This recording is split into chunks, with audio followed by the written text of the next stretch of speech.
Hello everybody, this is Karthikeya from CSEB.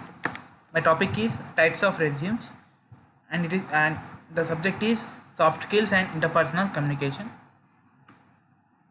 There are several basic types of resumes you can use to apply for job openings. You can choose to write a chronological, functional and combination or a targeted resume.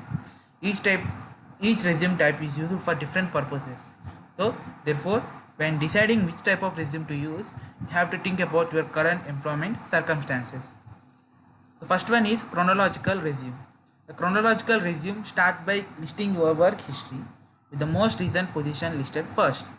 Below your most recent jobs, you list your other jobs in reverse chronological order.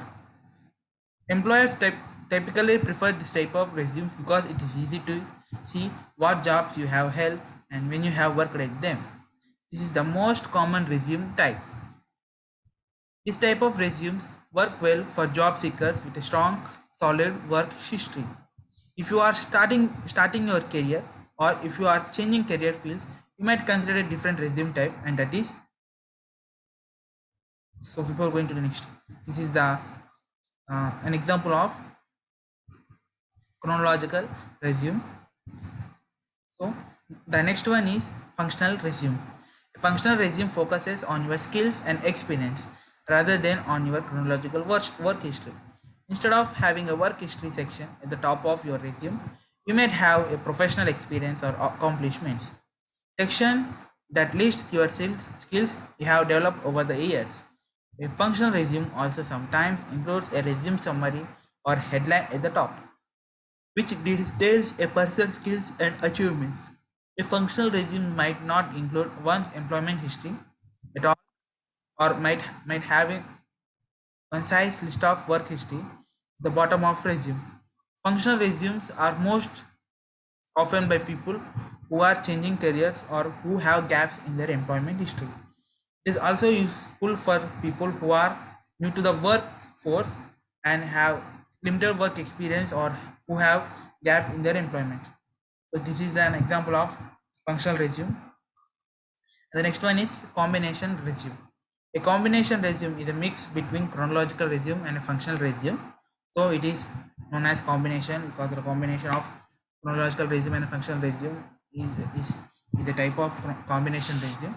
The top of the resume is a list of one's skills and qualifications. Below this is the one chronological work history. However, the work history is not the focus of the resume. Typically, typically does not take up much space on the resume. With this type of resume, you can highlight the skills you have that are relevant to the jobs you are applying for, as well as provide your chronological work history. After all, most employers want to see your chronological work, even if the history is not very extensive. So this is an example of combinational resume. The next one is infographic resume. Infographic resumes include graphic design elements in addition or instead of text. A traditional resume uses text to list a candidate's work experience, education, and skills, while an infographic resume uses layout, color, design, formatting, icons, and font styling to organize content. So this is one example of graphic resume. This is the types of resumes. Thank you.